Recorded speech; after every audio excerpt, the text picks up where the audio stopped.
Buried in the high desert of Colorado stands a fortress unlike any other, a place so secure, so unforgiving, that not a single inmate has ever escaped. This is ADX Florence, the Alcatraz of the Rockies. But behind the layers of concrete and steel lies a darker story, of minds unraveling, of men broken not by bars, but by silence. Today, we dive into the world's most isolated prison and ask, what does it really mean to escape? The story of ADX Florence begins not in Colorado, but hundreds of miles away in southern Illinois. In 1983, at the United States Penitentiary in Marion, 2 correctional officers were brutally murdered in separate incidents by inmates belonging to violent prison gangs. The murders shocked the nation and led to an unprecedented decision. Marion would go into permanent lockdown, with prisoners confined to their cells for 23 hours a day. What was supposed to be temporary soon became the model for an entirely new approach to incarceration, one based on isolation and control. By the late 1980s, the federal prison system was facing new challenges.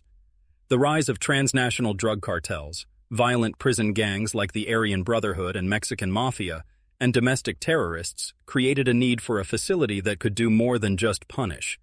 It had to contain. Federal officials began planning what they called an administrative maximum prison, a place where the most dangerous and disruptive prisoners could be locked away in near total solitude, minimizing their ability to influence others or orchestrate violence. Construction began in the early 1990s on an isolated patch of desert near Florence, Colorado, far from major cities, shielded by mountains, and secured by distance itself. The facility cost around $60 million to build, and when it opened in 1994, it represented the pinnacle of modern prison engineering. Officials proudly nicknamed the Alcatraz of the Rockies, a reference to the legendary island prison once thought to be escape-proof. ADX. Florence was different from any prison that had come before it.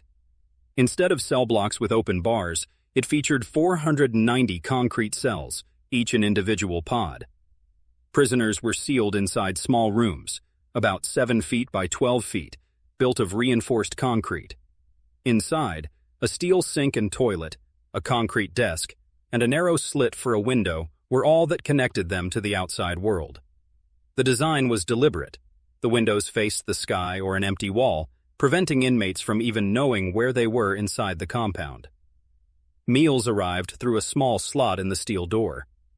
Recreation consisted of being escorted to a slightly larger cage, often described as a dog run, where inmates could pace or stretch under an open sky but without contact with others.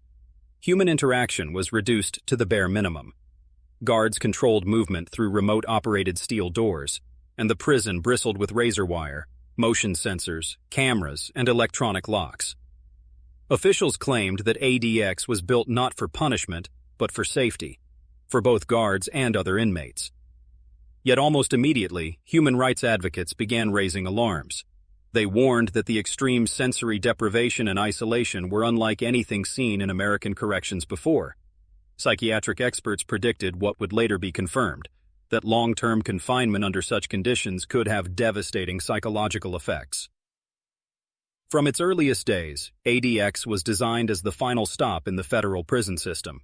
Those who ended up there often had violent records inside prison, murders, assaults, or escape attempts. Others were sent because of their notoriety, high-profile criminals whose names were household words.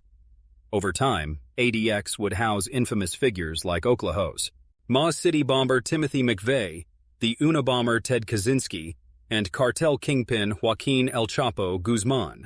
But behind the high-tech security and the steel and concrete walls, a deeper question lingered. Was ADX simply protecting society, or was it quietly creating a new form of psychological punishment, one that many would come to call a clean version of hell? From the outside, ADX Florence looks like a series of gray, angular buildings surrounded by razor wire and watchtowers, set against the barren desert. But inside those walls, life follows a strict, unforgiving routine. Prisoners are locked in their concrete cells for about 23 hours a day. Each cell measures roughly 84 square feet, slightly larger than a walk-in closet. The bed is a poured concrete slab topped with a thin mattress. A stainless steel combination sink and toilet unit is bolted into the wall. There's a small shelf and a concrete stool fixed to the floor. The lighting is fluorescent, unchanging, and always under staff control. The most striking feature is the window, a narrow vertical slit only 4 inches wide, angled so that prisoners can see nothing but a sliver of sky or the blank side of another building. Unlike traditional prisons, where barred windows allow views of the yard or the world beyond, ADX's design erases orientation. Inmates have described it as living in a concrete box where the only thing you know about the outside world is whether it's day or night. Food is delivered through a slot in the door 3 times a day. Interaction with correctional staff is brief and functional, a few words exchanged through the steel barrier. When prisoners are allowed out of their cells, it is for 1 hour of recreation, which takes place in what many describe as another box, a small concrete enclosure, sometimes topped with wire mesh, where the only open element is the patch of sky overhead. Even movement to recreation or medical appointments involves heavy restraint. Inmates are cuffed at the wrists, shackled at the ankles, and escorted by multiple guards. Doors are electronically operated so that human contact is minimized. Cameras monitor almost every angle of the facility, and motion detectors track unusual movement. This environment was no accident. Federal officials designed ADX Florence to eliminate any possibility of escape or coordinated violence. After decades of gang wars, hostage situations, and riots in other federal prisons, the philosophy was simple: control everything. By keeping prisoners isolated from one another, officials believed they could prevent gangs from organizing, stop leaders from directing violence, and reduce the risk to staff. But the reality of life inside ADX quickly drew criticism.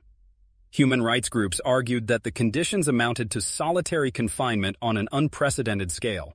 Unlike disciplinary segregation in other prisons, where inmates serve weeks or months in isolation as punishment, ADX confinement could last for years, even decades.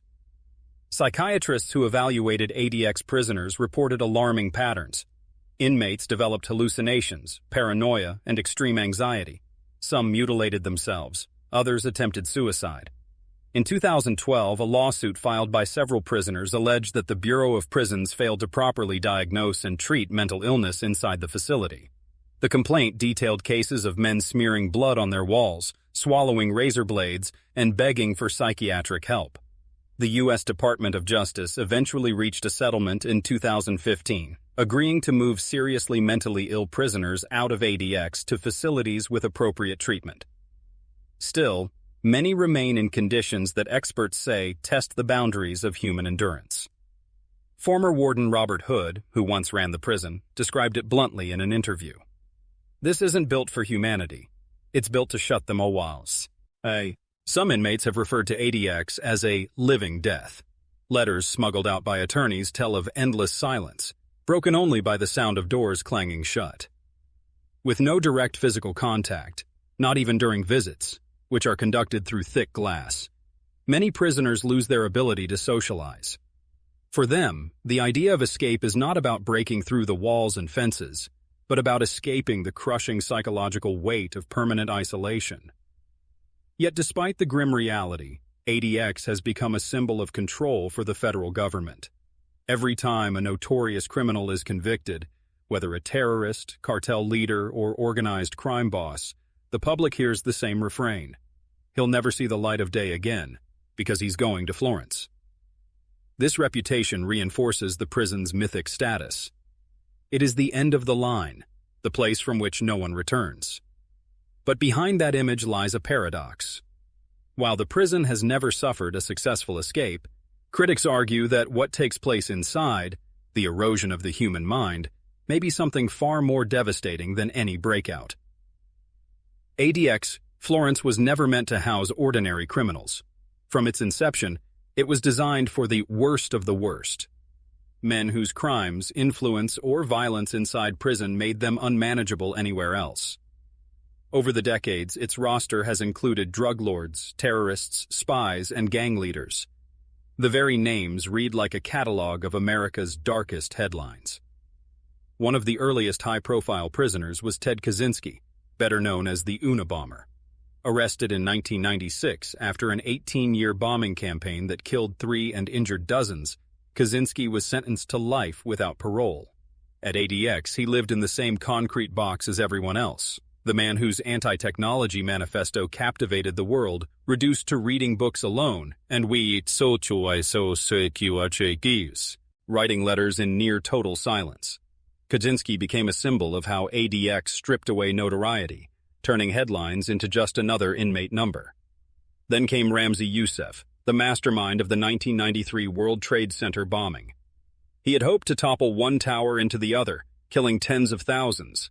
His failure landed him in Florence, where officials ensured his plotting days were over.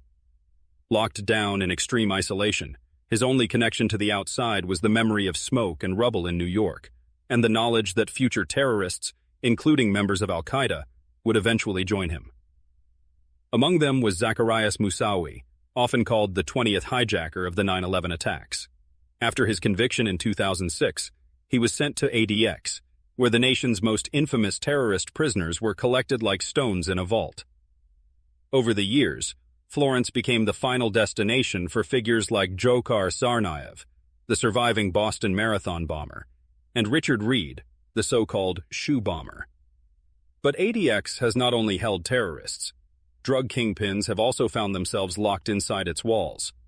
Perhaps the most famous was Joaquín El Chapo Guzmán, the Mexican cartel leader who twice escaped maximum security prisons in his own country, once by hiding in a laundry cart, and later through a mile-long tunnel dug directly into his cell. After his extradition to the United States in 2017 and conviction on drug trafficking and conspiracy charges, federal officials made no mistakes. El Chapo was sent to ADX Florence. For a man who had humiliated the Mexican government with daring escapes, Florence was chosen precisely because escape there was seen as impossible. Other residents include leaders of violent prison gangs, like the Aryan Brotherhood and Mexican Mafia, who once orchestrated killings and drug networks even from behind bars. At Florence, their influence was reduced to whispers into steel doors, monitored and cut short by electronic surveillance. Not all were famous names, but their stories were equally chilling. Former CIA agent Harold James Nicholson, convicted of espionage for selling secrets to Russia, has served his sentence inside ADX. Leaders of organized crime syndicates, including Italian mobsters and homegrown American gangsters, have been confined within its walls, their power networks fractured by isolation. What unites these men is not just the crimes they committed, but the way Florence erases their identities. Inside ADX, the terrorist sits beside the drug lord, the spy beside the murderer. They are stripped of influence, power, and human contact. Their reputations mean nothing in a place where everyone is treated as too dangerous to touch. Yet stories trickle out through legal filings, letters, and rare interviews with attorneys. Some prisoners cling to routine, reading, writing, exercising alone in their cells. Others collapse into despair. In 2015, an Amnesty International report described ADX as the most restrictive prison in the United States, warning that indefinite isolation amounted to cruel and degrading treatment. Perhaps the most haunting detail is how many of these men, once household names, are simply forgotten. In a country fascinated by crime and punishment, ADX operates in the shadows. Its residents vanish from public life, leaving behind only faint echoes of the chaos they once unleashed. For all its infamous residents, one fact defines ADX Florence more than any other: no one has ever escaped. In nearly 3 decades of operation, not a single inmate has broken free from the prison dubbed the Alcatraz of the Rockies. This isn't for lack of desire. Inmates have dreamed, plotted, and tested the limits. But Florence's design leaves little room for error.